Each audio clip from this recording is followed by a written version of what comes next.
Hello everyone, this is the story of, What If Naruto Falls for Tsunade in Just 7 Days. The invitations. Naruto, Sakura, and Sasuke were sitting eating ramen in their usual spot at their usual restaurant when the Hokage of their village, Tsunade, came up to them. Sakura and Sasuke looked up in greeting at the fifth as Naruto continued to eat his ramen, not icing that someone had come over to their table. Hi. Sakura greeted her Hokage and smiled as Sasuke simply nodded his head in recognition. Naruto noticed the woman standing in front of him at last. Hoahade. Hi, Tsunade, he practically shouted with his mouth full of food. Naruto, don't talk with your mouth full. Sakura reprimanded and turned to look apologetically at the Hokage. Tsunade smiled in reassurance to the pink-haired girl, then turned to Naruto. Naruto, your birthday's coming up in 2 days, isn't it? Tsunade asked, smiling. The blonde boy immediately swallowed his ramen. His eyes widened in excitement. Oh, yay, how could I forget that?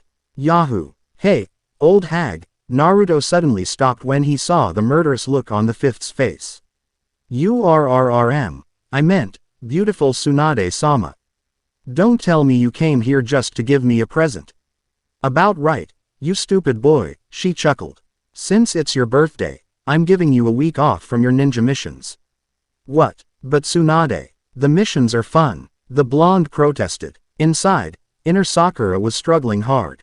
What? That baka, missions are dangerous. You should count it a blessing to be able to rest from missions. Baka, don't fret yet, stupid boy. I have 15 tickets for you and your friends to go to the Konoha Hot Springs, she replied. Wow. Really, Tsunade-sama, the Konoha Hot Springs. But, I thought it was so expensive to go there. Sakura said excitedly. Even Sasuke seemed a bit bewildered at the idea. The Konoha Hot Springs was famous across all the villages in this part. Then someone who seemed isolated from the world, like Sasuke, had heard, even a little bit, about it. Only the very wealthy ninja families could afford to go there very often. Well, apparently, I know the owner of the springs. She said that she wanted to thank you guys for helping her find her cat in one of your previous missions. So, I told her that your birthday was coming up and here she gives me 15 KHS tickets. The fifth said as she pulled some orange-colored tickets out of her pouch and handed them to Naruto. Naruto received the tickets and looked down at them in astonishment. The orange tickets seemed to be made out of some special smooth parchment. At the top of the ticket was the spring's logo, which was the Konoha leaf symbol with a picture of a hot spring next to it. Middle of the ticket was labeled Konoha Hot Springs and under that, the room number for their room was written. The blonde looked up at Tsunade, beamed, and stood up and hugged her. Ooh, thank you so much, you're soon I see. Naruto said, smiling. Tsunade chuckled again. Hey, stupid boy, don't go strangling me. I can't breathe. I gotta go now, I have more work to do, Tsunade said as Naruto released her. Continuing to beam. So, Naruto, don't forget to invite 15 people in 2 days, okay? The KNS carriages will be waiting for you on the 7th. Have fun, Tsunade reminded the blonde before walking off with a wave. So, Naruto, who are you gonna invite? Sakura asked, smiling sweetly. Inner Sakura. Invite me. Me. I wanna go to the KHS. Naruto, please, I wanna go. You, of course, Sakura-chan. Naruto replied, smiling back. Inner Sakura. Yes, I'm so good at this. I get to go. How about Sasuke? Sakura asked innocently. Inner Sakura. Yes, please let Sasuke go. We're gonna have a blastin' time. Naruto narrowed his eyes at Sasuke's direction as the black-haired boy glared back. Eventually, Naruto sighed. Fine, Sasuke, you can go, Naruto said. Fully expecting a big, thank you, from the Uchiha. Who said I wanted to? Sasuke retorted. What, you don't wanna go to the famous KHS? I can't believe this. You're crazy. Naruto could not believe that any person wouldn't want to go to the legendary hot springs. Sakura could not believe it either. What? Sasuke-kun, you don't want to go? Sakura stared at him, wondering for a moment how in the world had she come to like this guy. No, Sasuke simply replied. Fine, Naruto stuck out his tongue. There's tickets for other people. Sasuke-kun. Come on, let's go. It's Naruto's birthday. Sakura emphasized. A person only has a birthday once a year. Please. HN. Goes Sasuke. HN. Goes Naruto. Sakura sighed. Inner Sakura. Baka. Baka guys. Why can't they ever stop fighting? How did I ever like Sasuke? I'm doubting myself. Arg. Sakura, will end this fight like it never happened. She suddenly grabbed the tickets out of Naruto's and shoved one into each of the boys' hands. There, settled. You are both going, she stated. And I will find 12 other people for your birthday party, Naruto, okay. Sakura smiled slightly at Naruto and got up from the table, leaving the two boys staring, amazed at her ability to stop their fight. Wait up, Sakura-chan. It's my birthday. I'll go hand out the invitations with you. Naruto got up and he ran after her, leaving Sasuke alone at his table. The Uchiha stared at the orange ticket in his hand and smirked. Konoha Hot Springs. Room 007, the fancy writing read. Fine, he murmured, slapped the money on the ramen table, and left. Hey, Sakura-chan, wait up, Naruto shouted as he ran up beside his pink-haired teammate. Sakura turned around. Oh, Naruto, I was just gonna go help you hand out these KHS tickets. You wanna come? She asked. Sure thing. Who do you want to invite? Well. Naruto then spotted Gaara, Temari, and Kankuro walking on the other side of the road. Hey guys. Hi. The three Sand Ninja siblings looked over at Naruto and Sakura. While Naruto was waving giddily at them, Inner Sakura was already beginning to panic. Inner Sakura. What is he thinking? Waving at those scary sand people like that. My life is gonna be cut short someday because of his recklessness. Suddenly, Naruto ran over to the threesome, leaving Sakura standing there open-mouthed. Hey, guys, long time, no see. What you guys been doing here in Konoha? Naruto greeted cheerily at them. We came here on a mission to deliver a document to the 5th. We were just heading out. Temari replied, smiling slightly. Oh, cool. You guys have any plans for this next week? Naruto asked as Sakura came up behind him, still gaping. Naruto, what are you doing? Sakura stammered in fearful whisper. I'm inviting them to go to the Konoha Hot Springs with us. He said cheerfully. Gaara raised his eyebrows at the mention of the first-class hot springs. The KHS. Why? Kankuro asked. It's my birthday. Wanna come? Naruto gave them his biggest smile and pulled the orange tickets out of Sakura's hand. He teasingly dangled the tickets in front of their faces. Temari and Kankuro looked at each other as if to decide whether to accept the offer or not. Yes, we'll come, Gaara answered for his siblings. Temari and Kankuro gave each other weird looks again then shrugged. My brother's getting weirder and weirder each day, Kankuro thought. Great, here are your tickets. Naruto smiled again and handed them the tickets. Naruto, are you sure about this? Sakura poked him. Yay, sure, why? Naruto asked, confused. You have a problem with us being there? Gaara asked, his face expressionless. No, of course not. Sakura winced, cowering a little. Inner Sakura. Of course, I have a problem with you guys being there. What if you get angry all of a sudden and squish us all dead with sand? Or I might die because of that freaky puppet Kankuro you has. Or the freakish fan. Yes, of course Sakura-chan doesn't have a problem. Why would she? Anyway, see you guys in 2 days in front of my house. The KHS carriage is coming to get us there, Naruto said. No need. We'll travel to the KHS ourselves. We'll meet you there, Kankuro said, pocketing his ticket. Sure. Well, Sakura-chan and I gotta go now. We gotta go invite other people to come. Bye. Naruto shouted and ran past them, dragging Sakura along with him as she murmured an inaudible, bye. Carriage conversation. The morning of October the 7th was a pleasant one, the sun was shining. The sky was clear, and the birds were chirping. However, the birthday boy, Naruto, was still sleeping in his humble bed, unaware that the 15 people he had invited was now standing in front of his door, waiting impatiently. Shikamaru was sitting on the doorstep with his best friend Choji on one side and Ino on the other side. They were, of course, staring at the clouds in the sky. At least, Shikamaru and Choji was, anyway. Ino, more accurately, was staring at a certain Uchiha's face a few feet away. Sasuke was, as usual, standing around, brooding. The other guests doing similar brooding stances like Sasuke included Neji and Shino, inner Sakura. These guys could easily form the cool brooding standing poses club. Gosh. Too bad the only one F them that's good looking as Sasuke-kun. Aside from the brooding guys, the other people were more engaged in social activity.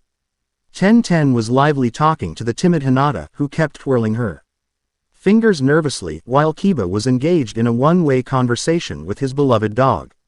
Lastly, Rock Lee was doing the thing that he liked best and that Sakura hated most, flirting with her. Sakura-chan, I'm so glad you decided to invite me to have a lovely time with you at the springs.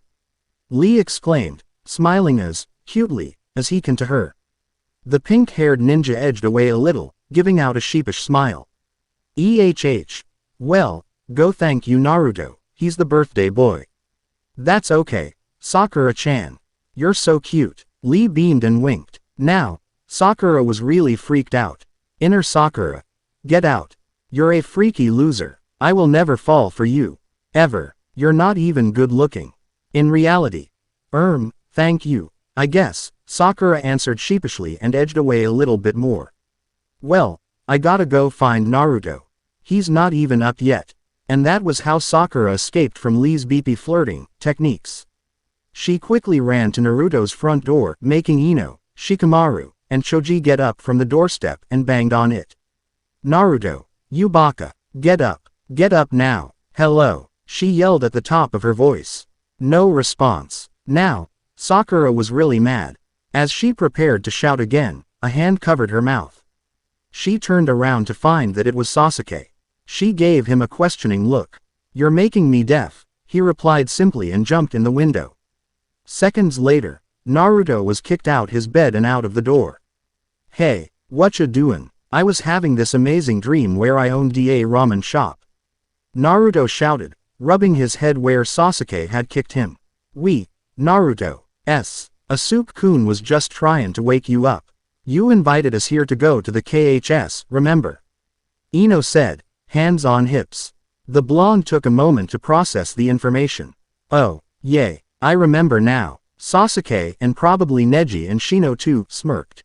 Dobi. Before Naruto had time shoot back an insult at the Uchiha, Sakura had already dragged him back inside the house. Sakura's high, panicky voice was heard from inside the house. Pack quickly. The carriage is coming in like 5 minutes. Sure enough, 3 traditional Japanese carriages came after 5 minutes.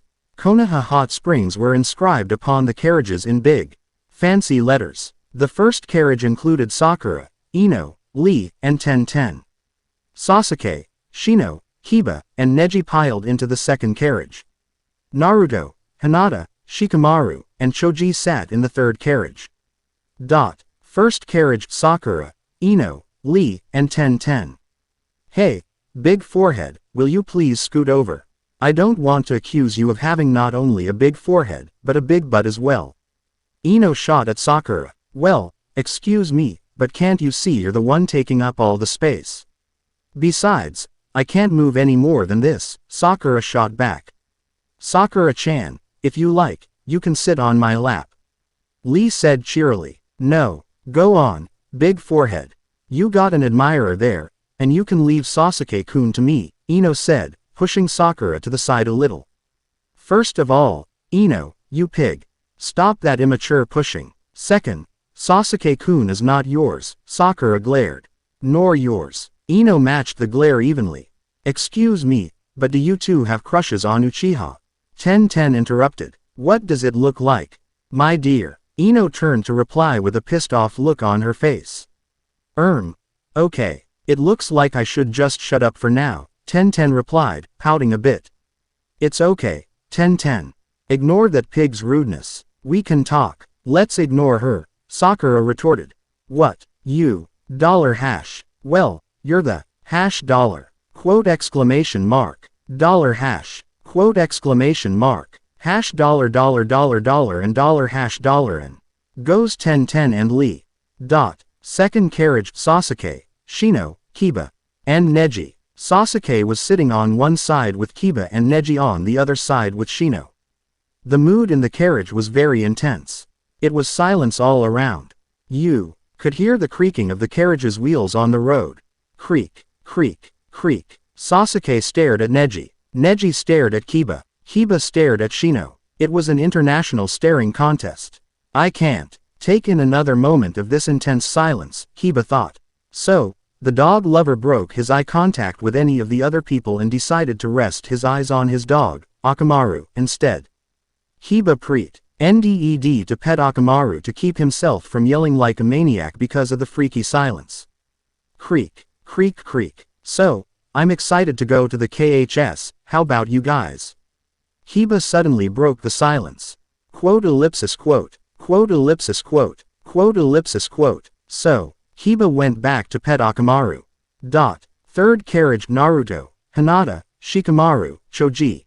I hope they have ramen at that place we're goin', said Naruto cheerily. Any food fits fine with me, Choji remarked while munching on his usual bag of chips.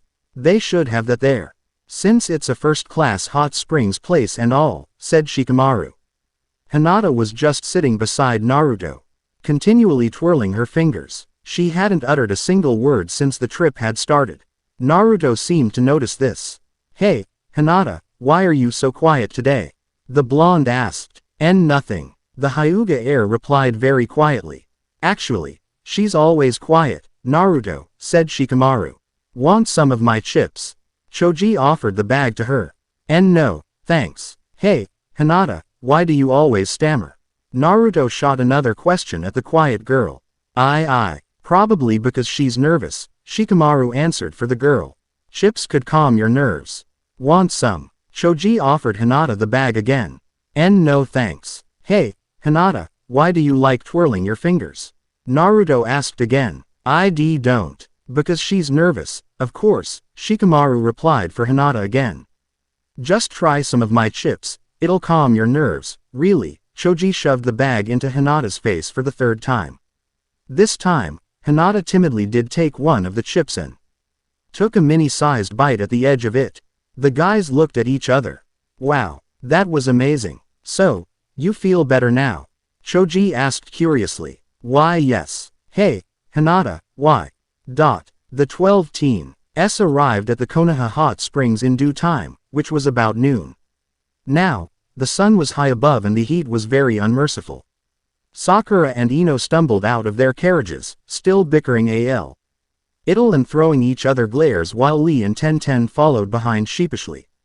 Members of the second carriage came out of their carriage normally, except Kiba was still looking exceptionally interested at his dog. Naruto, Shikamaru, and Choji also all looked fine. However, Hinata looked very overwhelmed. Everyone walked up to the enormous Japanese-styled house in front of them. The Y went inside and waited in the guest room for a while. Eventually, a chubby, old lady holding a cat came to greet them. There you are, children. I've been waiting for you. I've wanting to thank you ninjas so much for saving my cat. Keita, and happy birthday, Naruto. Follow me, children, I'll take you to your rooms, the lady smiled. Oh, and just call me Aunt Midori. Yay, thank you, Auntie Midori. Naruto shouted, running up behind the old lady. Once everyone reached the second floor, Aunt Midori stopped in the hallway. Everyone, take out your tickets. There are numbers on them.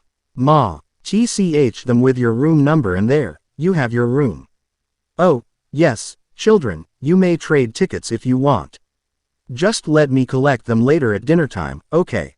Go finish unpacking. Kids, I'll be downstairs preparing some snacks. Aunt Midori explained, then turned to go back down the flight of stairs. Hi, Auntie. Thank you, Sakura called after the kind old lady. Aunt Midori waved back, in acknowledgement as everyone looked at their ticket number, trying to find which room they had to go to. Being roommates with the Sand Ninjas. Naruto whistled. Aha, I got room number 001. What? Naruto-kun. Hinata suddenly exclaimed. Why? What's wrong, Hinata-chan? Naruto asked. I have the same room number, the Hyuga girl said hoarsely. Really? Whoa, great. We'll be having a sleepover party. Yay, exclaimed Naruto happily before grabbing Hinata's hand and skipping happily into room number 001. Apparently, Naruto's doesn't know the dangers of sleeping in the same room with a girl. Choji remarked after they were gone. After that, everybody departed to their rooms. Ino was about to go into her room number 004 and close the door when Lee stopped her. What, Lee, take your hand out, I'm going to unpack, she said, pissed off.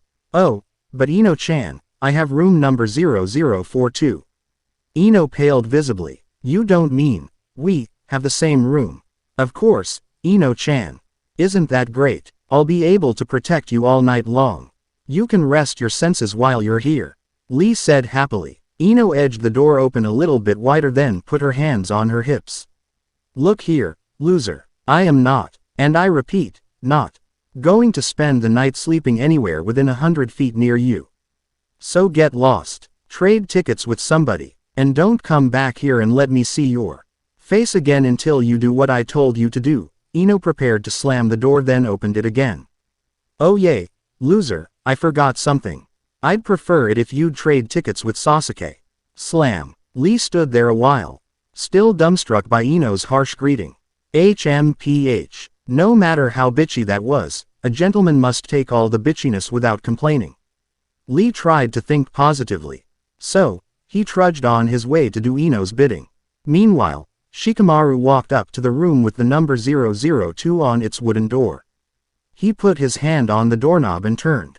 Strange, it's locked, the Nara genius thought. He had just seen all his other friends go into their rooms without any problem with the lock. How troublesome. I'll just go report this to Aunt Midori and get the key to the room, Shikamaru thought. As he turned around, the door suddenly opened. He whirled around to see Tamari standing there in a casual purple yukata. What? Oh, sorry, I must have had the wrong room number, Shikamaru replied apologetically. It's room number 2, didn't you look at the sign? Tamari asked impatiently. Yay, I did, he said.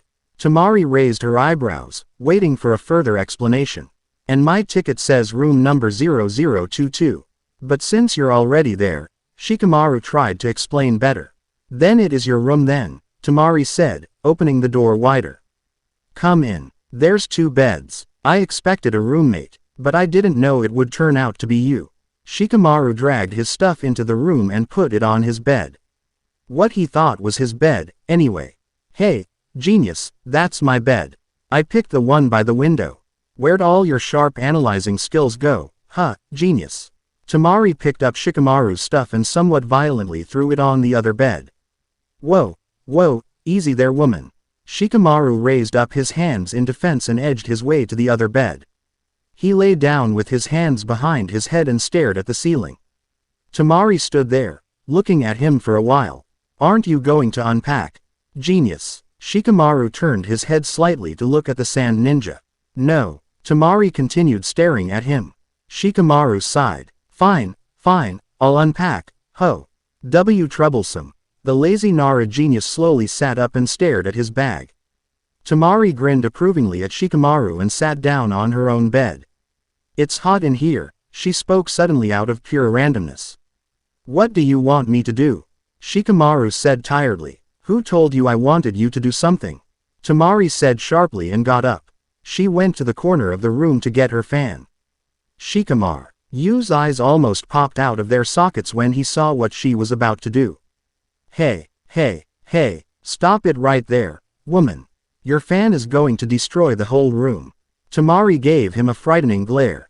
You underestimate me. With that, the sand ninja made her fan go in slow motion. The result was very effective. Now, the room was comfortably breezy and nothing in contrast to what Shikamaru previously thought was destroyed or broken. Tamari turned to grin cheekily at Shikamaru. See, my fan's good as anything. Shikamaru sighed with a sheepish smile on his face.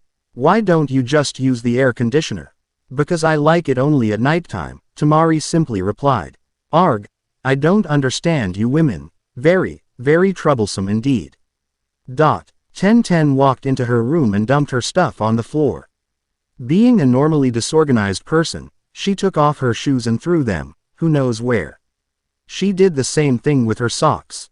Suddenly, she felt like someone was looking at her. She swiveled around and gasped. There was Gaara, sitting on the sofa chair, with a big footprint on his face. Her footprint. Hey. Oops, Tenten grinned guiltily. Please don't squish me to death. She added silently in her mind. Don't worry, I won't kill you today, Gaara replied, as if interpreting her mind. He won't kill me, today. He added today. That means he might kill tomorrow. Tenten thought fearfully. She did not move from her spot. Don't be scared, I won't kill you, the redhead repeated. Okay. This time, he didn't add, today. Tenten began to relax. He. Okay, I'll just go unpack then, she said, trying to smile. While Tenten was unpacking, Gaara surprisingly brought up conversation. Tenten did not know before that the Sand Ninja was a talkative person. How long have you known Naruto? Gaara asked. She was a bit startled at first at hearing Gaara speak. Well, I've known him since we've been in ninja school together, not that closely at first, but now. We talk more often because everything's back to normal now, Tenten replied, pulling out a pair of pajamas and stuffing them into the drawer. Oh, why do you ask? Tenten asked curiously. This is my first time being with this many people, friends, Gaara answered quietly. Tenten turned around and smiled. You'll get used to it and I'm sure you'll like it. Tenten. Yes, you didn't fold your clothes. Tenten looked at the redhead, confused. Yay, and Gaara, with no emotion shown on his face, walked over to the closet and took out the pajamas that Tenten had just stuffed in there. Ninjas should be neat. Folded clothes take up less space, Gaara remarked while neatly folding the pajamas and putting them back up on the hanger. Wow, Gaara, you fold better than I do, Tenten said. A bit amazed, Gaara didn't answer. Instead, he went back and sat on the bed. The two brought up more friendly conversation. By the time that Tenten was finished unpacking, and the two went down to get some of Aunt Midori's snacks, Tenten had decided something. Gaara's a nice guy, not as mean as he looks, she thought. Kankuro, Choji exclaimed when he saw the puppeteer sitting on the bed in room 008. Greetings, Kankuro replied. You're my roommate, Choji asked. What does it look like, fatty? Me and my siblings came here even before you and Naruto did. At the word, fatty, Choji shut up. He did not like being called fat, but he didn't want to pick a fit right now with this scary ninja. It always brought him down. With his face staring at the floor, Choji walked to the other bed and dropped his bag gently on it. He sat down and opened his bag to eat another bag of chips. So what if that stupid Kankuro calls me fat? I'm going to eat this and I don't care. Choji opened the bag and popped one potato chip into his mouth.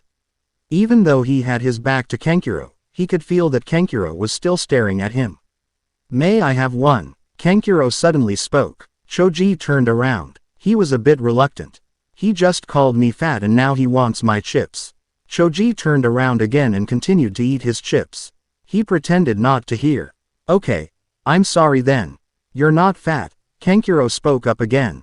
Again, Choji slowly turned around. Are you just saying that because you want my chips or what? Choji narrowed his eyes at the Sand Ninja. Kankuro sighed. I already apologized. If you don't already know, I'm always this rude. And if it makes you feel any better, I'm fat, Kankuro said tiredly. And yes, I want to eat something. Haven't had anything to eat since morning. Choji was a nice guy. He couldn't stand to see someone starve before him. Yay, okay, just take the whole bag. Choji handed the bag to Kankuro.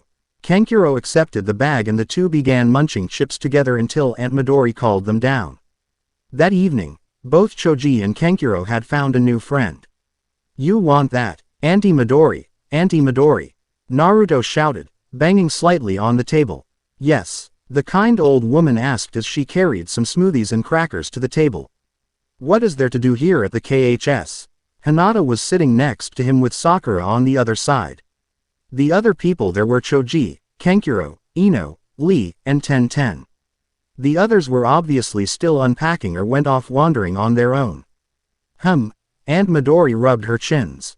Well, there's horse riding, the waterfalls, the spa, the fitness, the sauna, the tea house, our souvenir shop, the restaurant in the next building, and of course, our famous hot springs. Whoa, horse riding. I've never been on a horse before. Naruto cried happily and immediately stood up. Come on, Hinata, let's go. Why me? She asked uncertainly. Because, we're roommates. The blonde answered cheerily. Where are the horses' stables, auntie? Out the back door, to the right, and continue going down the brick path, as soon as the old lady was finished speaking. Naruto had dragged Hinata out. Ten giggled. They're a cute couple, aren't they? Sakura nodded. I think Hinata-chan likes Naruto. Duh, Ino added. Again, Sakura's eyes met Ino's gaze. As usual, evil sparks flew. Lee fidgeted nervously. Choji quickly got up. Auntie, I think I'm going to go check out that restaurant in the next building.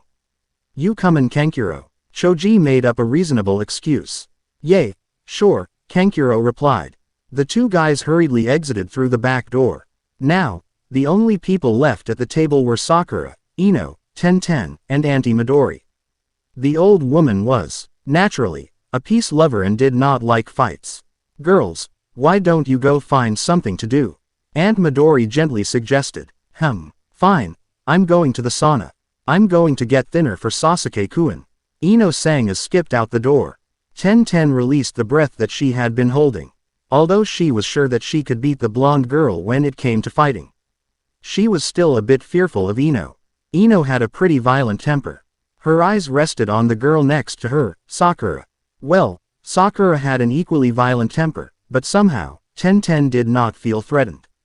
Maybe it was because Sakura had defended her on the carriage earlier in the day. When Sakura caught Ten looking at her, she smiled. Don't be scared of that Ino pig, Ten. I'll beat her up for you if she does anything bad to you. I'm not scared of her, Sakura said reassuringly. I'm not scared, Sakura-chan. Ten replied a bit too loudly. But thanks, anyway. Sakura grinned again then got up. Auntie, I think I'll go take a look around. Thanks. She ran out the door. How about you, Ten, dear? Aunt Midori asked the only remaining person left at the table. I don't know yet. I'll just go walk around and find something to do, Ten replied. Thanks for the snacks. Come on, Hinata. Naruto looked back at Hinata as he ran. Puffing and panting, the Hyuga girl fought to keep up with Naruto. Naruto lessened his speed so that their steps could fall into place. I've never been on a horse before, have you, Hinata-chan? Naruto asked. I have. Hinata managed to pant out. But I'm not very good at horse riding, though. Neji's better. I'm sure you can do as good as him. Naruto gave Hinata an encouraging smile. Hinata smiled back weakly and nodded. Once they reached the horse stables, Naruto picked a big, black horse while Hinata picked a white one. Hinata easily got up on her horse while Naruto unsuccessfully tried to climb up. After about 3 tries, the blonde boy gave up. Hinata-chan, do you know how I can get up on this horse? You just step on the side thing and climb up, Hinata replied. Naruto looked at the side step and hesitated. He looked up at Hinata with a playful grin. Nah, I don't think I will. For a moment, Hinata looked a bit bewildered. Oh, that's okay then. If you don't want to go horse riding with me, we can go do something else. Hinata started to get down from her white horse when Naruto stood in front of her, preventing her from stepping down. No, Hinata-chan. That's not what I mean. Let's ride this horse together. Because even if I do get up on that other horse, I don't think I'll be able to control it. He goofily grinned at her again and nded out his hand so that she would help him up. Hinata took Naruto's hand and helped pull him up, her cheeks slightly red, whether from the hot evening sun or something else, no one would ever know. The two ended up sitting together, with Hinata in front and Naruto behind her. Once Naruto was settled comfortably, Hinata began to make the horse trot. Wow, this is fun, Hinata-chan. Naruto exclaimed after a few minutes of trotting. Can we go faster? Sure, Naruto-kun. Hinata immediately replied, and kicked the horse. The speed of the horse was increasing and the cool summer breeze made the scene perfect. Naruto cuddled Hinata from behind. "And Naruto," Hinata cried out at the unexpected gesture. "Ah, you're so soft, Hinata-chan. I really like this jacket you wear all the time, you know," Naruto said, leaning his head on her back. "Thank you," she replied very, very quietly. In a while, the two came up to a big meadow full of colorful wildflowers. "Wow, it's very beautiful," Hinata remarked softly. "Yay, it is, Hinata. Let's go down and take a look," Naruto said, tapping Hinata on the shoulder. "Yes, let's." Hinata began to get down from the horse. Unfortunately, Naruto was trying to get down from the horse at the same time and their legs tangled. Hua, Naruto cried as both of them fell down on the soft grass. Hinata fell on top of the blonde boy and got up immediately. "Are you okay, Naruto-kun? Are you hurt?" she asked nervously as she brushed herself off. Naruto did not answer her. He was still on the grass, staring up at her face. Naturally, Hinata was not a person with the highest self-esteem. It bothered her when someone stared at her like that, with unblinking attention. "And Naruto, is there something wrong?" she asked uncertainly. To her surprise, the fox boy burst out laughing. Hinata was not sure how to react. She reddened with embarrassment, even though she didn't know what she was supposed to be embarrassed about. This made Naruto laugh even harder. All of a sudden, Hinata could not stand it any longer. "Naruto, tell me," she suddenly screamed. Naruto froze. Whoa, now, that's new. Never seen you shouting before." Hinata turned even redder than before. She gave him a disapproving look before walking off. Hey, Hinata-chan, where are you going?" Naruto quickly got up and ran after her. However, it was too late. Hinata had already mounted her horse and was steadily trotting off. "Hey, Hinata-chan, don't leave me here," Naruto shouted after the Hyuga on the horse and began to run after her. After a while, Naruto began to get pretty tired and was lagging behind a little. "Hinata-chan, I'm sorry I was laughing at you. Please talk to me," Naruto attempted at an apology. The horse stopped. However, Hinata did not get down from her horse. Naruto ran to catch up. "Come down, Hinata, I can explain." Naruto extended a hand up to her. However, Hinata did not accept Naruto's hand. She didn't even look at him. She looked straight ahead, like he was invisible. Her cheeks were still a bit red, and Naruto could tell that she was a bit mad at him. "Ah, come on, Hinata, I'm sorry." Naruto tugged at Hinata's jacket. Hinata turned around a little and looked at him at last. When Naruto noticed that she was looking at him, he gave her his sweetest face. "Pretty please, Hinata-chan." He gave her a charming smile. "It's okay. You don't have to come down from that horse. Just listen to me, okay?" Hinata didn't answer. She just looked at him with an unidentifiable expression on her face. "Okay, I was laughing at you because it's funny how you just fell down, and instead of worrying about yourself, you're asking me if I was hurt or anything. It's just really amusing to see that worry or uncertain expression on your face. And I laughed even harder when you asked me if there was something wrong. It's just, you're so funny, in a good way, I mean," Naruto confessed with a sheepish smile on his face. He waited there for a while, hoping for the best reaction from Hinata. Unexpectedly, Hinata offered her hand down to Naruto. "You can come up on the horse," she said quietly. Naruto's smile grew very wide. Yay, he climbed up on the horse and gave her a bear hug from behind. "Forgive me, will you, Hinata-chan?" Maybe," she said softly. Naruto placed his hands on both of her shoulders and leaned up front to take a look at her face. "But you're still not smiling." "So?" Naruto tickled her teasingly. "Hinata-chan, give me a smile. If you smile that means you've forgiven me, right?" Hinata squirmed around a bit, trying to force herself not to laugh. Eventually, however, she gave in. "Ha ha ha ha ha ha. Naruto, stop," she choked in between laughs. "Nah, don't think I will." Naruto continued to tickle Hinata playfully. "Unless, you say you'll forgive me." "Ha ha ha ha ha. Fine. Ha ha ha ha ha ha. Okay, Naruto-kun, I forgive you." Hinata shouted. Ha ha ha. Okay, I'll stop now. Naruto stopped tickling her and gave her another bear hug instead. "'Cause I don't want you to die of laughter. Ha ha ha ha. If you do that again, Naruto-kun, I definitely won't forgive you."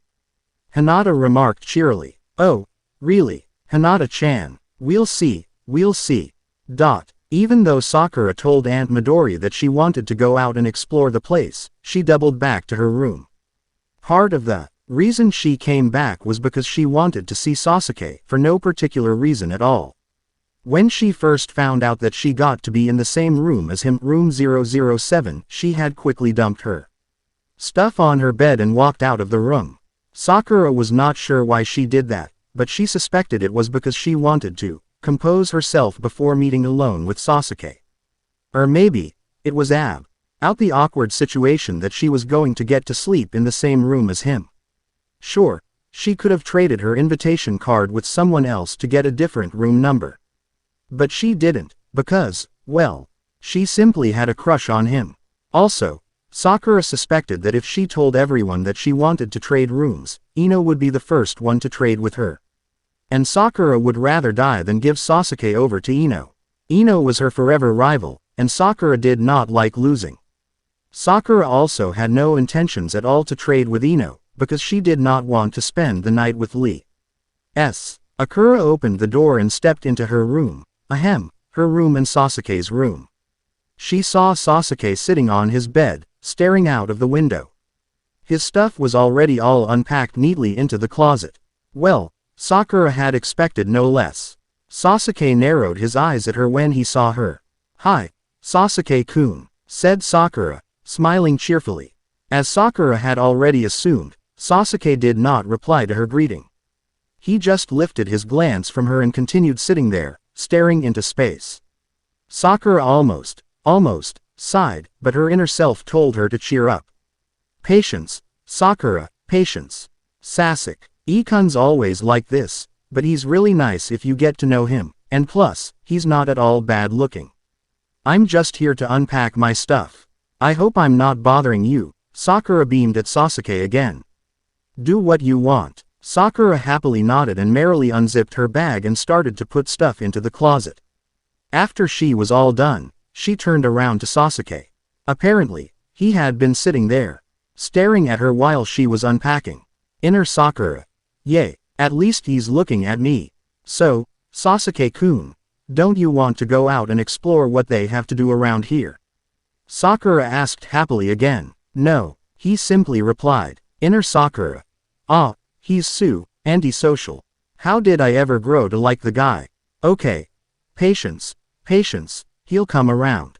Oh, okay. Well, Hen, do you want to go see what they've got for sale in the souvenir shop downstairs?" Sakura suggested with a hopeful face. "You're so annoying." And with that, Sasuke got up, went to the closet at the corner of the room, and opened it. Sasuke dug around a while, trying to find something. Meanwhile, Inner Sakura's patience was running extremely low. The nerve of that guy. I mean, if he wasn't a pretty face, I would have punched him by now. And the only thing that's stopping me from doing exactly that is that I'm supposed to be having a crush on him. Arg, how dare he call me annoying. Sakura stuck out her tongue and gave Sasuke the middle finger with both hands while his back was turned. Unfortunately, Sasuke did have eyes on the back of his head. Or maybe it was because his Sharingan was too good. "I saw that, Sakura," Sasuke calmly remarked with his back still turned. Sakura's mouth dropped open as Sasuke turned around to face her.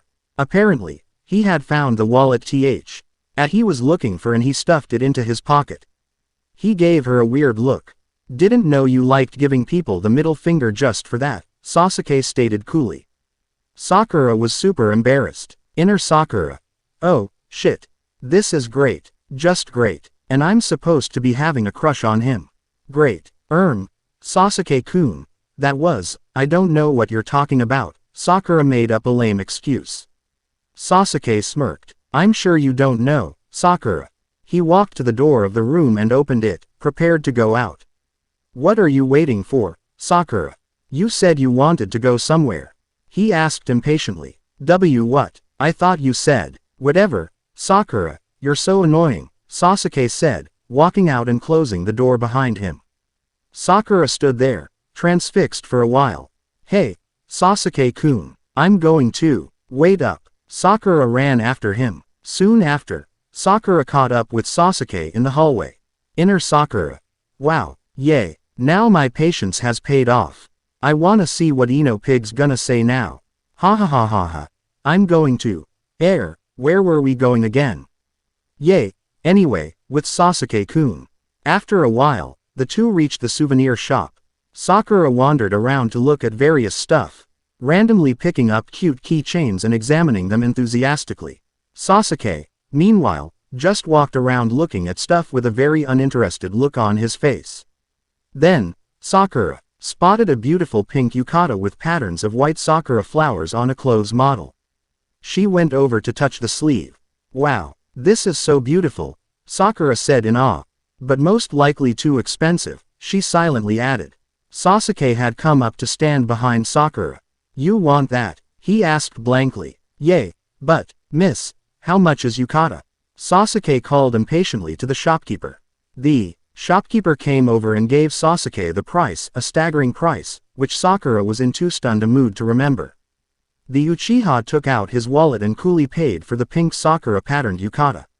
Minutes later, the shopkeeper came back with the yukata in a bag labeled Konoha Hot Springs Souvenir Shop, and handed it to Sasuke. Sasuke quickly led Sakura out of the shop and handed the bag to her. Sakura reluctantly took the bag. She was still stunned. Sakura stared at Sasuke, her mouth opening and closing like a goldfish, trying to speak. Sasuke raised his eyebrows. What? He asked, irritated. Why did you buy that for me? The question did not come out as smoothly as Sakura had wanted it to me. She hoped that it didn't sound too ungrateful. Sasuke smirked. Because you were taking too long in that shop and it was too annoying. I'm going back up, he replied impassively. With that, Sasuke walked off. Wait, Sasuke-kun, Sakura called after him after a few moments trying to process the information he had just told her. Sasuke stopped without turning around. Thank you. You're welcome, came his unspoken reply. The cure to snoring. Meanwhile, Lee roamed around in the hallway, not knowing what to do and where to go. He'd just been kicked out of his own room by Ino and had been dragging his stuff around with him for the last 20 minutes. He glanced down at the doors in the hallway. I might as well try knocking on a door. Maybe someone will let me sleep with them, Lee thought humbly. Lee stopped in front of room 005 and knocked gently on the wooden door. Knock, knock. Promptly, someone came to open the door. It turned out to be Neji. Oh, Lee, Neji stated, as if to ask Lee what business had he there. Hi, Neji, I was wondering if I Lee wanted to say, sleep in your room, but he got goosebumps just thinking about sleeping in the same room with the white-eyed Hyuga boy. The idea somehow occurred to Lee as very, very freaky. Hang out in your room for a while. Lee finished the sentence unconvincingly. Neji shot Lee an odd look and stepped back for Lee to come into the room. Apparently, Neji's roommate was Shino, who was drinking coffee by the window. Ooh, they have room service at this place, Lee thought randomly. Neji's and Shino's stuff were all already unpacked into the wooden closet. Shino turned to Akano, led Lee when Lee came into the room, but he did not say anything. After a moment, Shino turned back to drinking his coffee and staring out of the window. Lee awkwardly sat down on the sofa while Neji sat on his bed. So, why are you really here? Neji spoke to Lee again. Hey. Well, I'm a terrible liar, huh? Actually, Ino kicked me out of the room, Lee replied sheepishly. Neji smirked. I see. You can sleep on the sofa. Yay. Thanks for understanding, Lee responded gratefully. Suddenly, Shino turned their way. Lee, can you bring me the sugar on that table? Come get it yourself, Aburame, Neji spoke up. I was not talking to you, Hyuga. You, guys, we're roommates here, we're supposed to have fun. Lee tried to stop the comfortable staring. Shut up, Neji and Shino said in unison. Lee sighed. Being stuck in a room with Neji and Shino was not any better than being verbally abused by Ino. While Neji, Shino, and Lee got stuck to sleeping in the same room. Kiba and his dog, Akamaru, got their own room. Ah, this is so nice. I get my own room while other people get roommates. Kiba lay down on his soft bed in the most comfortable position imaginable. Kamaru was munching on all the room service food that Kiba had ordered up. Yes, I love this vacation. Don't you, Akamaru? Ruff, ruff. The dog happily replied. I wonder how that bug freak Shino and Hinata are doing. The rest of that eventful day went along pretty normally. The crew had their dinner, homemade by Auntie Midori, and went to sleep. Unluckily, some people had trouble sleeping. Hinata shifted around in her bed, trying to sleep. Sure, she liked Naruto a lot, but she sure did not like his snoring one bit. She'd be shifted around for the last 20 minutes now. I'll wait a little bit more. See if he stops, she thought hopefully. After about 5 more minutes passed, Hinata could not stand the snoring any longer. Being the shy girl that she was, she had no plans to wake Naruto up and tell him to shut up. Instead, she just sat up on her bed and stared at Naruto's snoring face. Hinata blushed and dreamily sighed. She couldn't make herself angry at someone with such an honest, peaceful face. Hinata got up from her bed and went to sit on Naruto's bed. She watched him a while more and leaned in closer to examine his face. What am I doing? Hinata blushed head again at the thought of being this close to Naruto. Hinata-chan. Naruto suddenly blurted out. Hinata was so shocked that she practically separated the close distance between in a matter of seconds.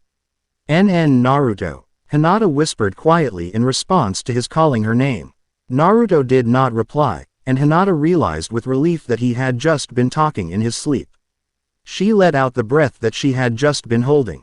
Out of the blue, Naruto's sleepy hand reached out to squeeze Hinata's hand. What am I supposed to do now? Hinata blushed into a deeper shade of red. Hi. Hinata slowly and gently tried to pry Naruto's hand away from hers, but it didn't work. So, she began to pull away harder. I hope he doesn't wake up. Just at that moment, Naruto woke up to the tugging at his hand. He opened his eyes. Hinata-chan. He lay on the bed with a questioning look on his face. What are you doing up this late? Naruto yawned and sat up to look at the red-faced Hyuga girl.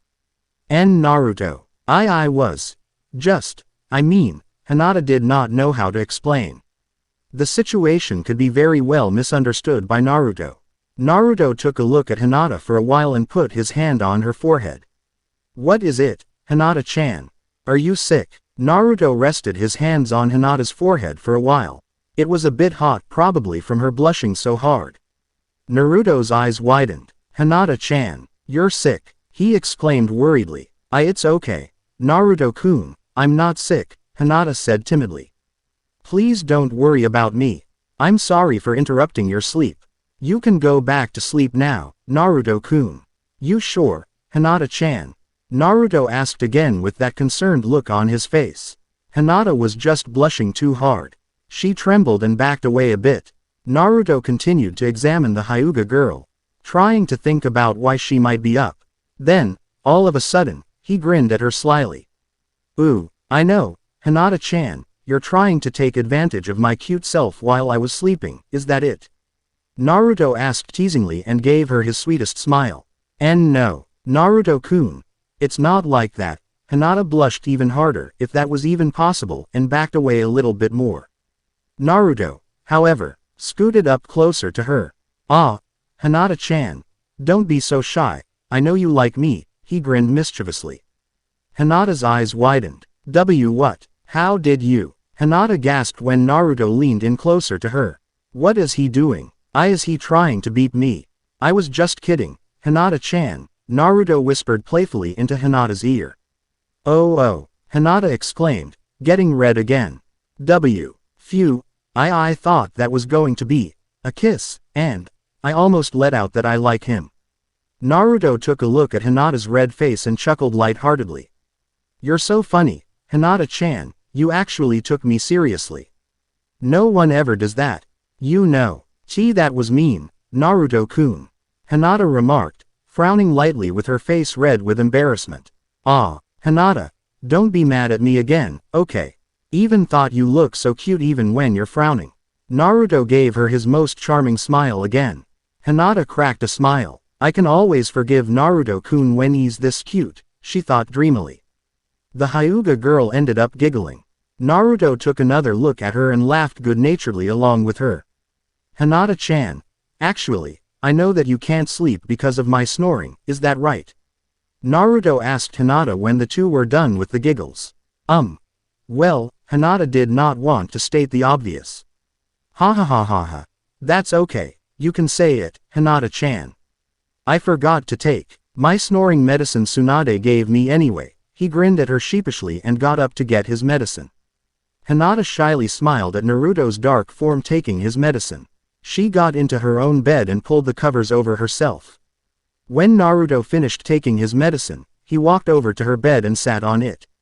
This is for apologizing for my Hinata-chan for keeping you up, he said cutely and leaned over to give Hinata a light beep on her forehead. Good night, Hinata-chan. Hinata was mesmerized for a moment at Naruto's sudden actions. Gee, good night, Naruto-kun. Naruto smiled again at Hinata's reply and got up and went to his own bed to sleep. Meanwhile, some people took more serious measures to shut up the snoring. For example, Temari and Shikamaru. Temari got up from her bed the second time that night with her pillow in her hand. Shut the hell up. Temari screamed into Shikamaru's ear while hitting him hard with her pillow. Woman, take it easy. That was not loud at all. Shikamaru raised both of his arms to block the pillow blows. Temari glared at him through the dark. If I hear another peep from you, genius, she whispered harshly into his face. Yes, Temari-sama. How troublesome. Shikamaru carelessly waved the thread off and went back to sleep. Temari smirked and went back to her own bed and slept. Unfortunately, just 3 minutes later, Shikamaru started to snore again. Temari got up from her bed with a murderous expression on her face. This time, she did not hold the pillow in her hand. She slowly walked over to Shikamaru's bed and placed her hand on his neck.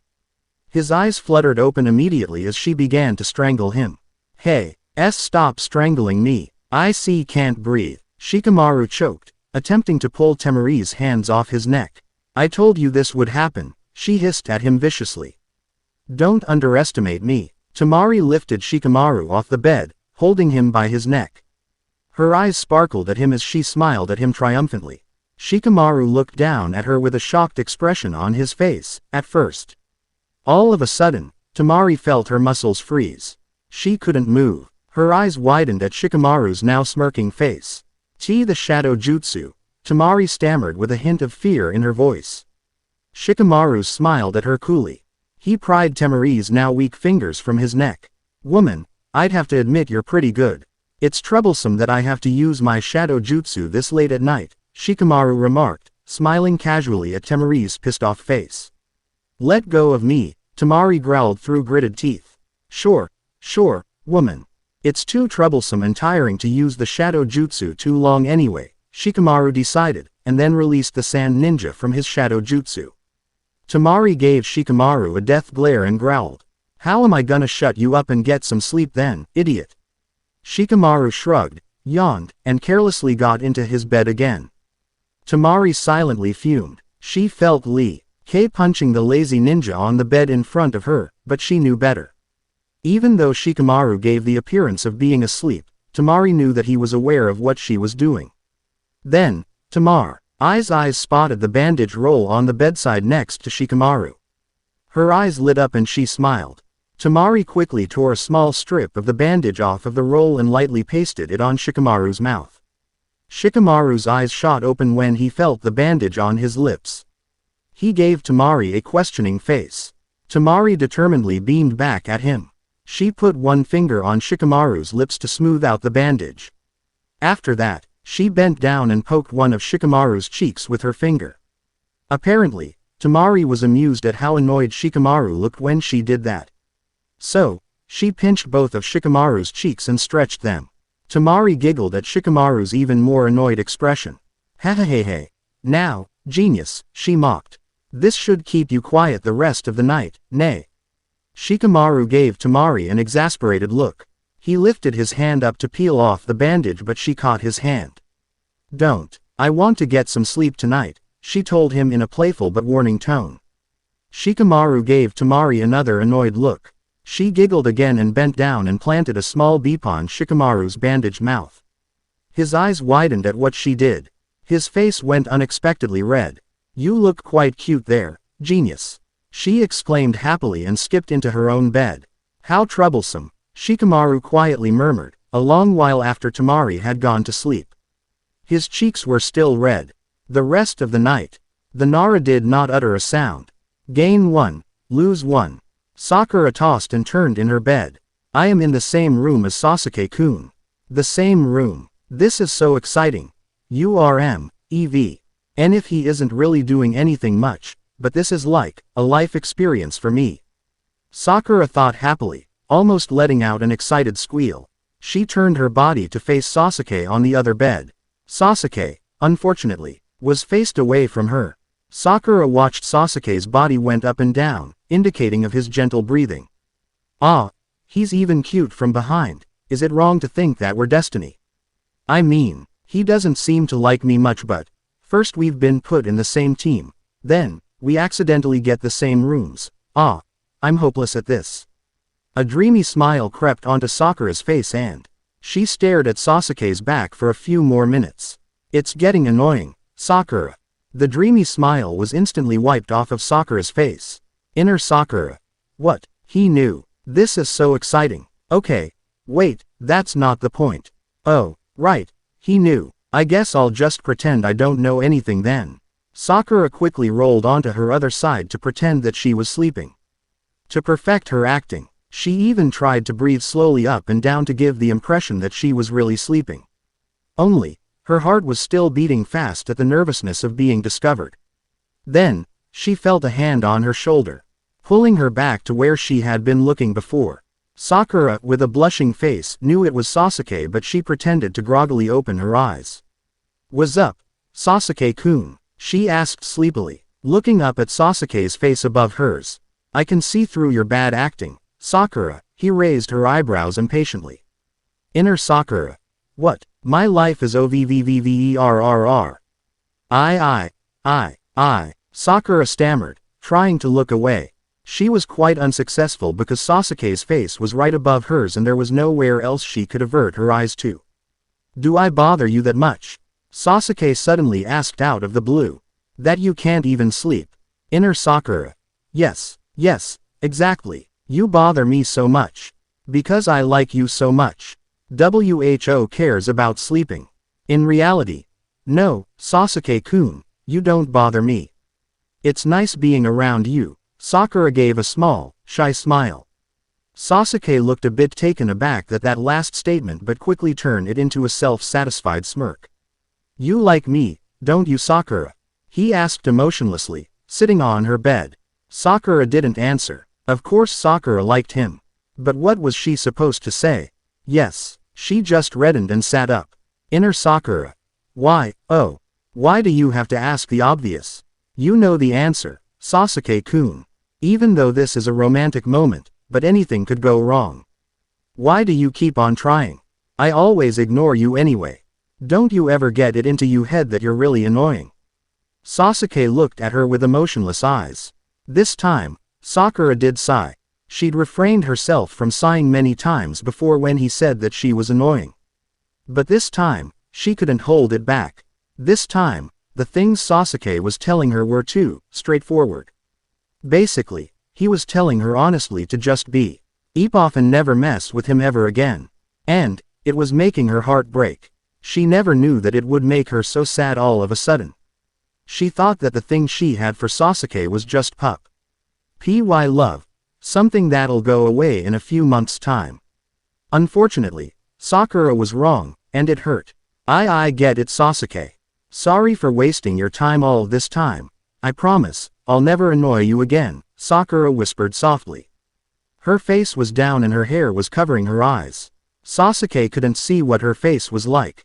Sakura quickly got up from her bed, keeping her head down all the time. She walked to the door, opened it, and left. Now, the room was quiet.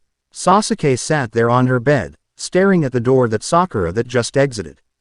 It might have been a trick of the light, but Sasuke's eyes did look kind of sad. I'm sorry, Sakura, I only did the best for you, Sasuke whispered to himself in the darkness of the night. Sasuke-kun, do you love me? Ino asked sweetly, holding hands with the Uchiha. Of course, Ino, I always have. That stupid big forehead Sakura means nothing to me, Sasuke replied and leaned in for a kiss. Ino's and Sasuke's face got closer and closer. Knock, knock, Ino jolted out of her sleep. She groaned in annoyance. Who the hell has just interrupted my quality dream time about Sasuke-kun? I need my beauty sleep. The blonde got up from her bed and dragged herself to the door. Ino opened it to find Sakura, the forever enemy that she'd just dreamt about. What the hell are you doing? Ino stopped when she saw Sakura's crying face. Oh, yes, Ino had dreamt of this moment. Exactly this moment, where Sakura would be in tears and begging for her mercy. Strangely, Ino could not find it in her heart to happily dwell in her triumph.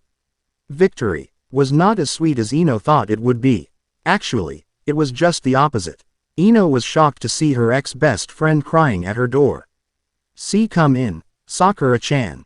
Ino gently led the sobbing Sakura into her room and closed the door behind them. What happened to you? Tell me. Ino opened the lights and led Sakura to sit on her sofa. Sakura was still crying. Ino felt so sorry for Sakura. She felt like she was going to cry too. So, Ino leaned over and gave Sakura a hug and patted Sakura's back. There, Sakura-chan. Take your time. Cry it all out first then tell me, Ino said in a soothing voice. It was just like the old days when the two were best friends. Sakura would always be the one crying and running over to Ino, and Ino would always be the one who stood by Sakura and comforted her. Somehow, the thought gave Ino a pang in her heart. Ino's comforting words only made Sakura cry harder. Ino continued to pat Sakura on the back and went to get some tea. When Ino came back, Sakura's crying was getting less. Ino smiled and handed Sakura the cup of tea. Tea, thank you, Sakura said in a teary voice. No need, Sakura.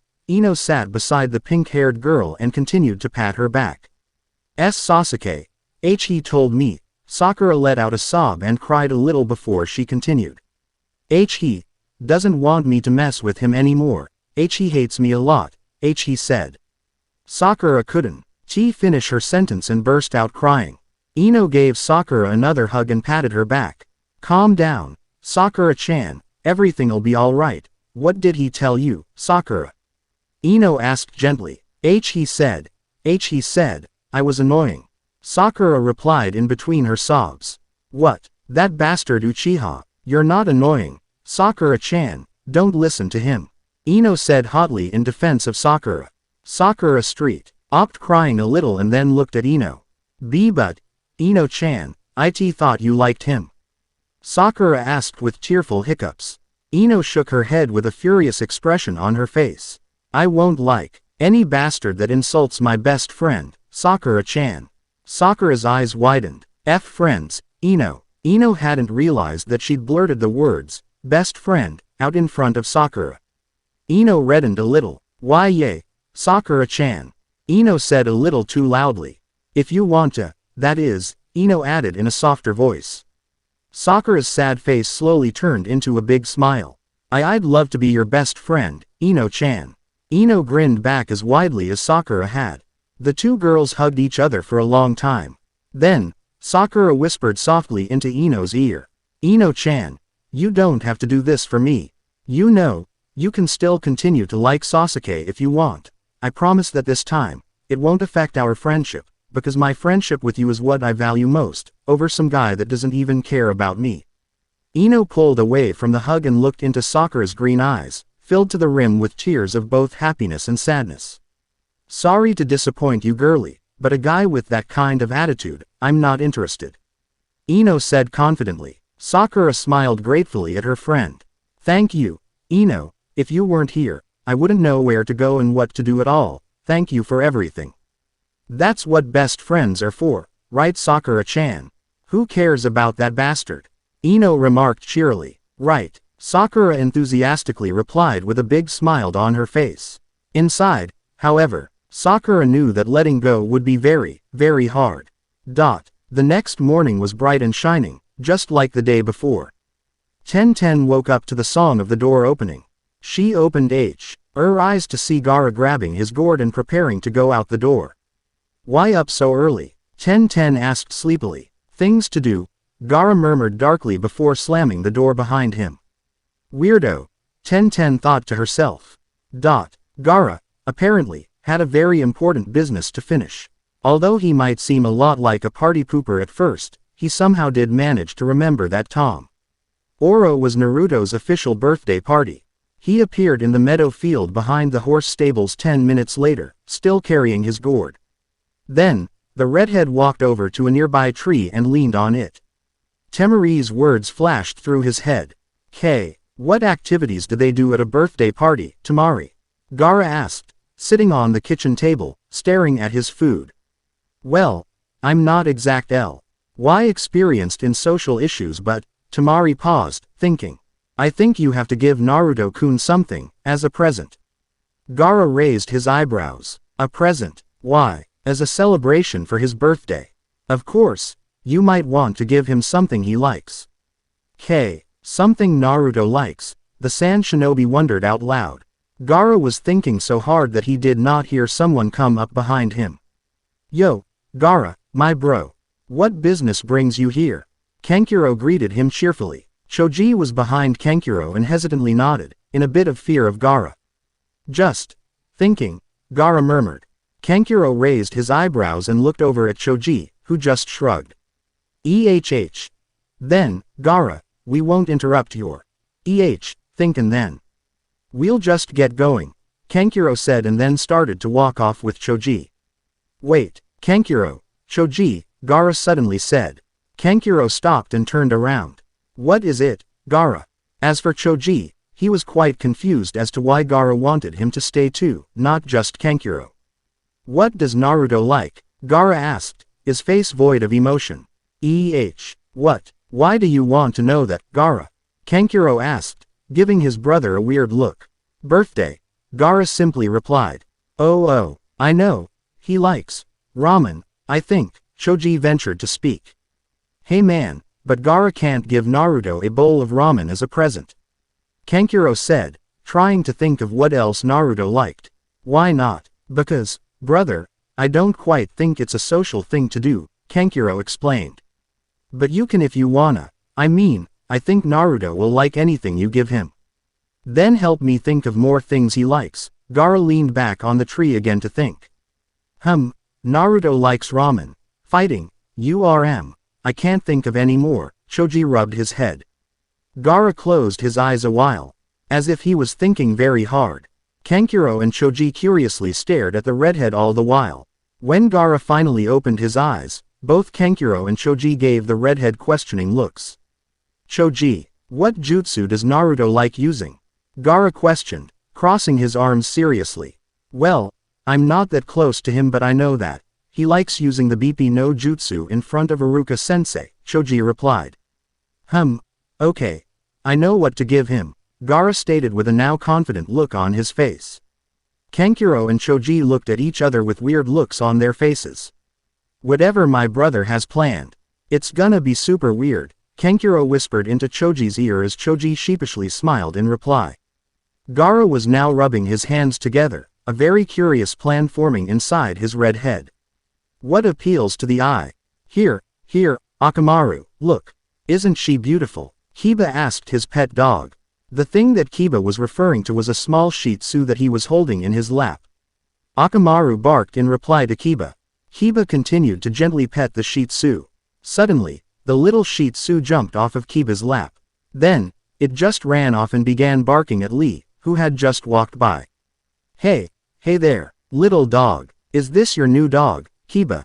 I haven't seen you brought her here to the KHS. Lee bent down to pat the white-furred dog. The Shih Tzu stopped barking at the gentle petting. Well, actually, no, it's for Naruto's birthday, you see. Quite hyper, don't you think? Kiba replied, looking appreciatively at his present. Hyper and loud fits Naruto. Lee scooped up the dog and carried it back to Kiba. What's his name? First of all, it's a she. And well, haven't named her yet. I'll leave the names up to Naruto. Kiba received the dog back from Lee. Anyway, what are you giving him? A green jumpsuit. I already have it wrapped and everything in my room. I figured that since he's been such a great friend to me all these years, I'll give him one, as a sign of my friendship. You know, even Guy-sensei has one, Lee proudly replied of his gift. Kiba laughed. Sometimes, those identical green jumpsuits that you and Guy-sensei wear all the time. Make it seem like you're in some secret organization or club, you know. Yay, the power of youth, of course. Lee chuckled. Long, silky black hair flowed freely in the warm water. The beautiful black hair belonged to none other than Neji Hyuga, who was taking his time in a hot spring of the famous KHS. At the moment, Neji didn't have his headband on because, of course, it would get wet if it was on right now. Neji was somewhat attracted to the warm water of the springs. He had been here 2 days in a row now. The warm water was relaxing and soothing, something that he didn't normally have when he was usually training. Suddenly, he heard a sound of someone walking towards him. His Byakugan technique told him everything that he needed to know. The person walking towards him was Tenten. Oh, yes, I just recalled that this is a hot spring for both men and women, Neji thought, furrowing his brows. He didn't feel like getting up from the pool just for the courtesy of giving it to his teammate. Besides, he had nothing to be ashamed of, right? Neji briefly looked down at himself. Well, his hair was untied and he was shirtless with only a pair of navy boxers. Reasonable enough, he thought, but even with that, his mind somehow told him to hide. So, Neji went and hid behind the huge rock in the middle of the steaming pool. Shortly, Tenten came closely into view. The Hyuga watched as Tenten dipped one of her toes into the water, to test the temperature. Tenten's face told him that she was pleased with the soothing temperature of the water, so she slowly slid into the pool. Neji took his time to further observe Tenten's current attire, for he had never seen her dressed like this, in all his years of training daily with her. For one, Tenten's hair was down, not up in 2 buns like it always was when training with him. Interesting. Her face looks a bit different with her hair down, Neji thought. As for what Tenten was wearing, it was a light pink bikini.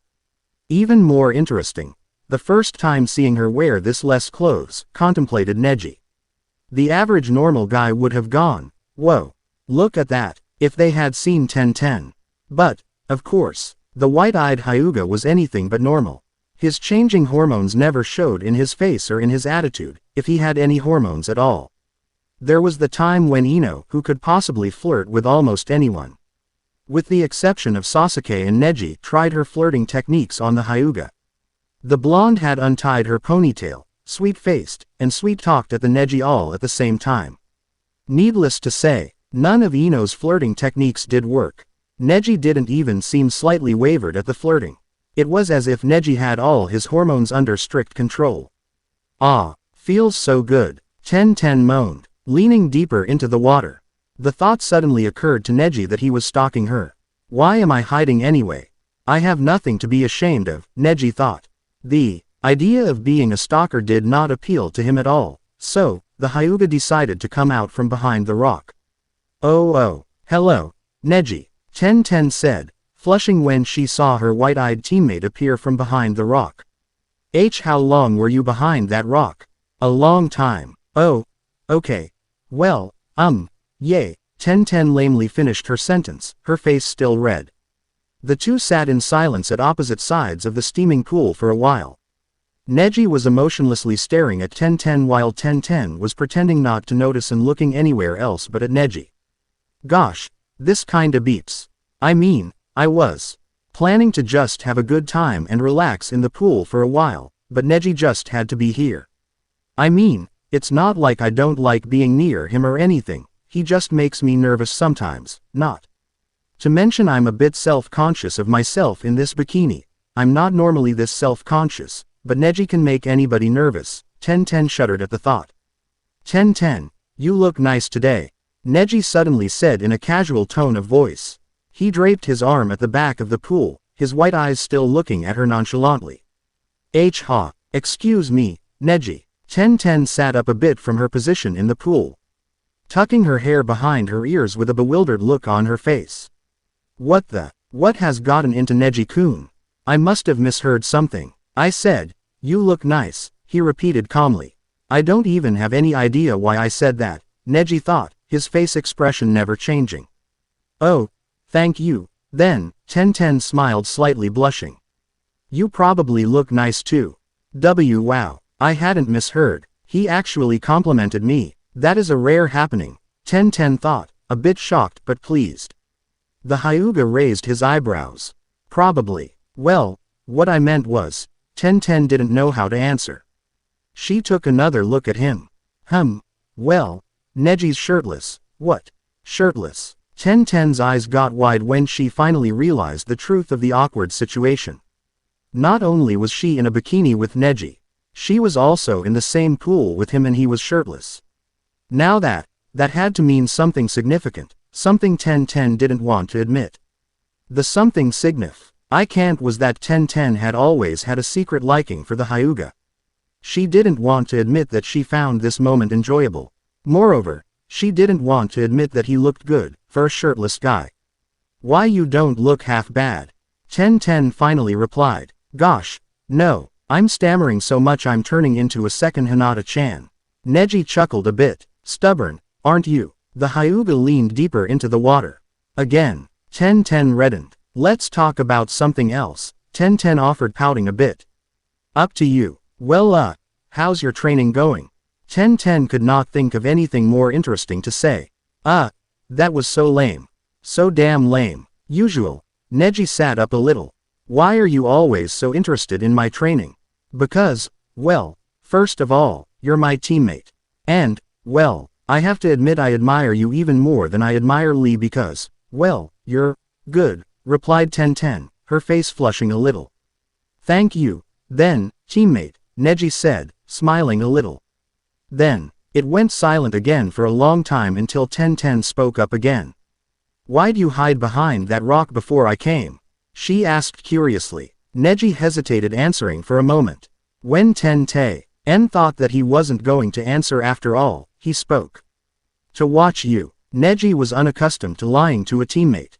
Why? Neji shrugged. I don't know. Before Tenten could reply, a loud splash resounded in the water. Turning her head, she saw that it was Lee who had jumped in. Shino was behind him and was preparing to slide into the pool. Even when he was going into the pool, Shino's sunglasses were still on. Sometimes it makes me so curious as to what his eyes would look like. Tenten thought of Shino. Oh, Tenten-chan. You look beautiful today, Lee cried out, blew Tenten his trademark kiss, and began to swim a perfect backstroke towards her. Hi, Lee, thanks, haven't seen you in a while. Tenten cried out happily. Hi too, Shino, she added. Shino nodded in reply as he sat in the pool. And greetings to you, my teammate Neji. Lee cried cheerfully. HN. The piece ruined, the Hyuga gracefully brushed his long hair from his face. Ah, cheerful as usual, Hyuga, Lee said with a hint of sarcasm. Suddenly, Neji stood up from the pool, walked out. Hey, Neji, where are you going? Tenten asked, a hint of desperation in her voice. She didn't want him to go. Not now, not just yet. I'm already finished. I'm going to wash up. Do you want to come? Neji stopped and asked her without turning around. Why yay. Hey, bye, Lee. Tenten answered after a little bit of hesitation. Once Tenten and Neji were gone, Lee just sighed and turned to Shino, who was still sitting there, watching quietly. This always happens, Shino. Tenten always fancy spending time with that Hyuga over me. Lee sighed again, then gave a small smile. But that's life, huh? Still got Sakura-chan. For the first time in a long while, Shino actually spoke. Rather, he asked, Lee, are those two an item? What, you mean Tenten and Neji? What do you mean, an item? Lee asked, confused. Meaning are they a couple? Shino replied. As in boyfriend and girlfriend. Lee thought for a while. I don't know, not sure. But whenever me and Neji has a fight, Tenten sure likes to side with Neji, Lee said, pouting a little at the thought. But that doesn't matter. The power of youth rules over all. Oh, okay then, Shino answered in a somewhat satisfied tone. Why, she's hot, Shino answered simply. Yay, I know, Lee paused, his eyes popping out of his head as realization dawned on him.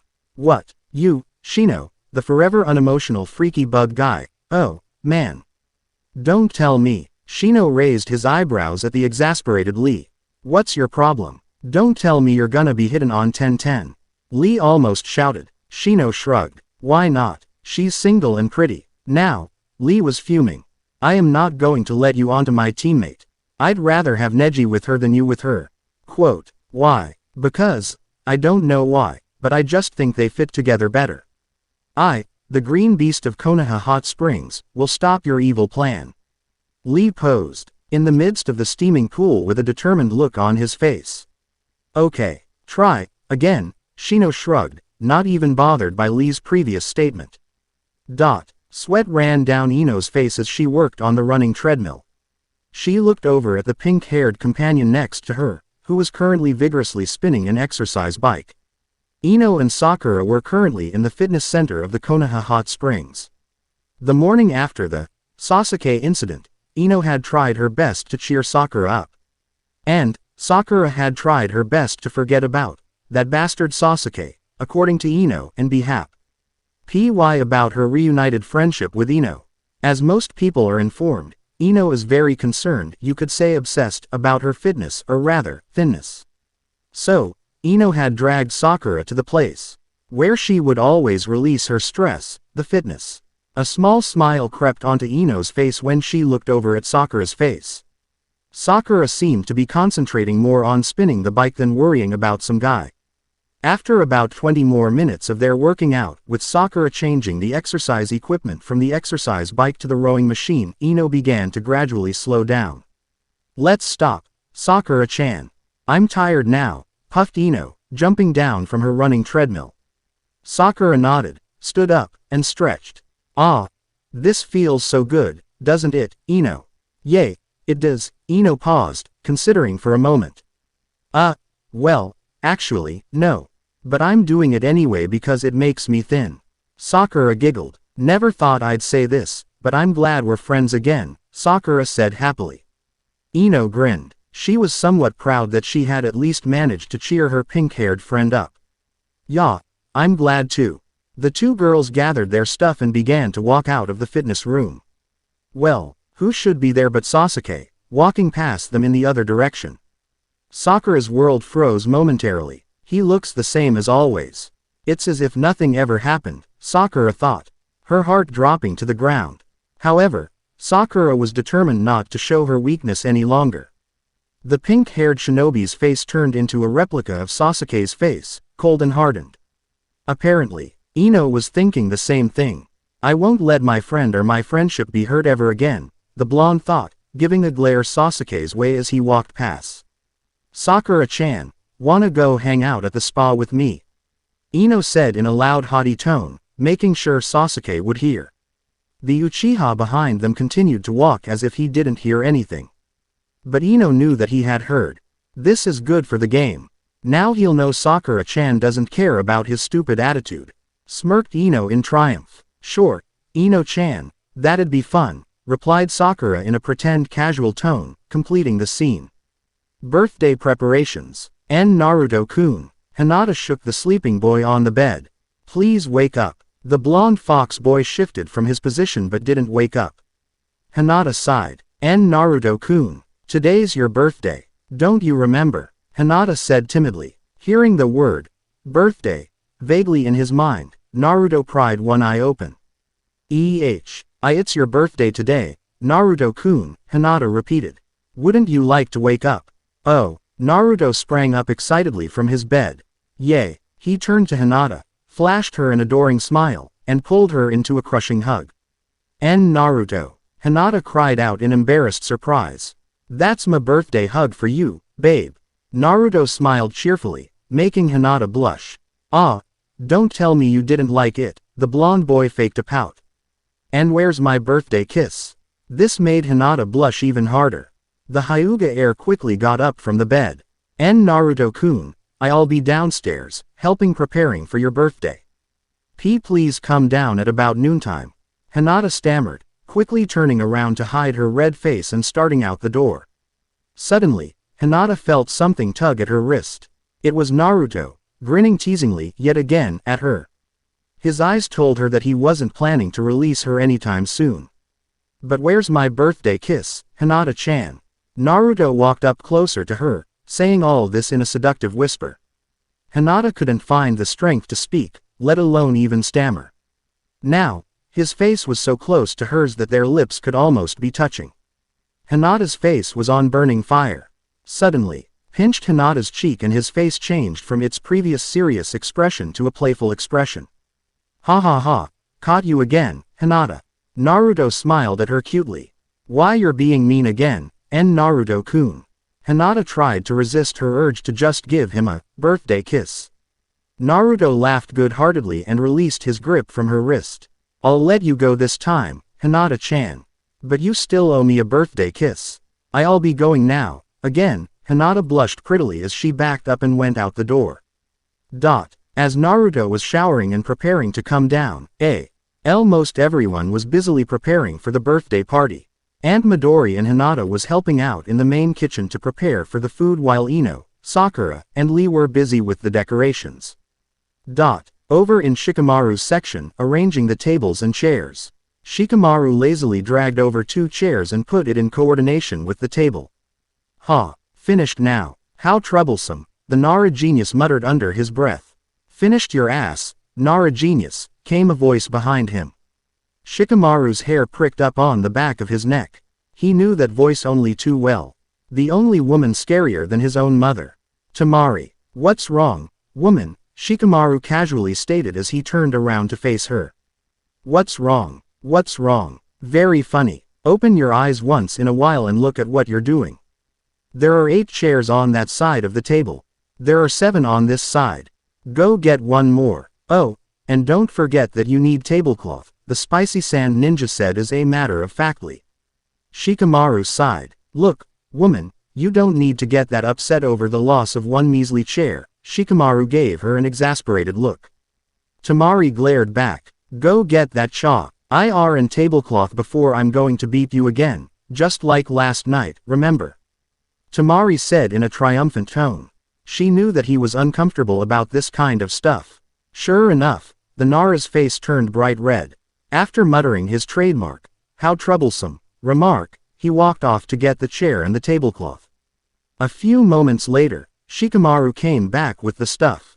He head in the last chair while Tamari spread out the tablecloth. Finished, Shikamaru remarked again, forgetting that Tamari was still there with him. She gave him a disapproving look. What? Not satisfied yet? Shikamaru tiredly asked her. No. What else then? Silverware. Tamari placed both hands on her hips. Go get him. Shikamaru couldn't take in the nerve of this woman any longer. He had never in his whole life met anyone this arrogant and bossy. Well, he wasn't about to have some woman step all over him. He wasn't a genius for nothing. No, I won't. With that, Shikamaru lazily sat down on the chair that he had just brought. Tamari's face told him that she was running out of patience. I said, go get them, Tamari said in a warning tone. Why should I? He looked up into her face. His eyes lazy but stubborn. Tamari fumed. Do you want me to beat you, huh?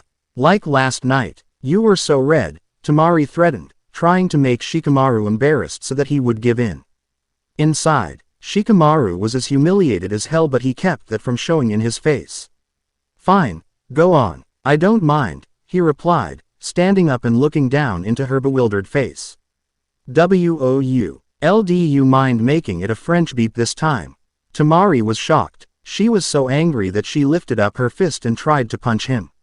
Fortunately, Shikamaru caught her fist in time and twisted it around her back. Where's your bravado act now, woman? Shikamaru drawled as he tightened his grip. What do you think you're doing? A pissed-off voice interrupted from behind them. It was Kenkiro who had shouted. Gaara was coming up behind his brother. How troublesome. Let go of Tamari, Gaara stated, an edgy hint to his voice. Shikamaru sighed again. How troublesome. I'm just not in the mood for a fight. With that thought, he released Tamari, but not before he lazily drawled something into her ear. I still win this, woman. I'm a genius, after all. Shut up, she hissed back ND walking back towards her two brothers. Don't mess with my sister again, Nara, or you'll die a painful death, Kankuro threatened. Gaara just glared, his eyes giving the same message.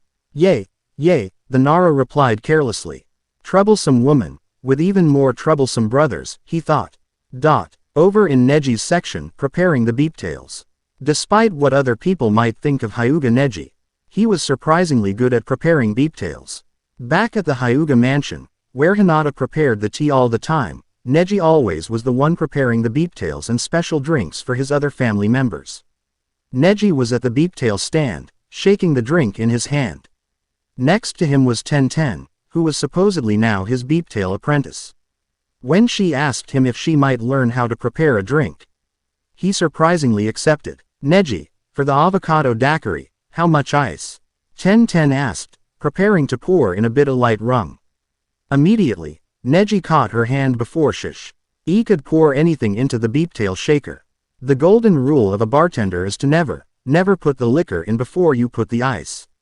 This is so that all the ingredients can be cooled by the ice properly. Neji calmly explained as he took the rum bottle out of her hand. You also don't want the drink to be too strong. It's still early. He bent down for the bucket of ice and scooped up 1 cup. 1 cup of ice for the avocado daiquiri, he stated, handing the cup to her.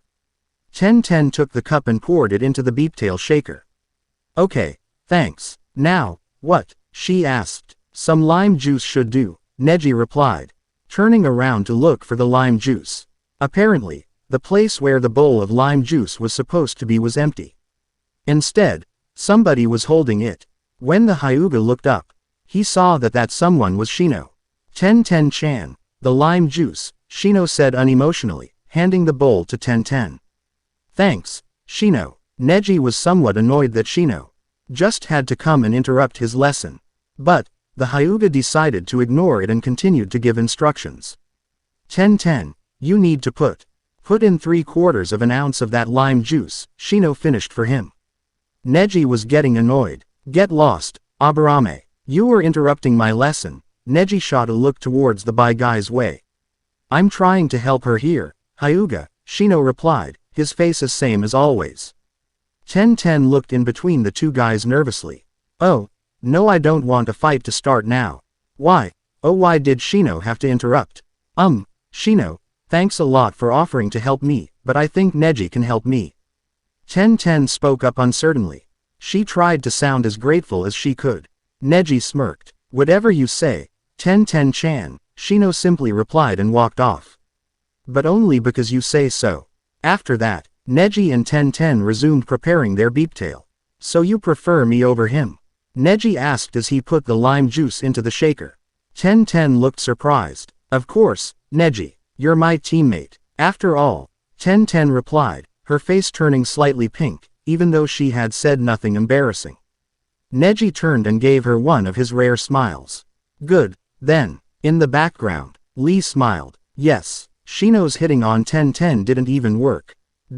Over in Kiba and Akamaru's section organizing the electronics. Hey, Akamaru, hand me the plug for this microphone.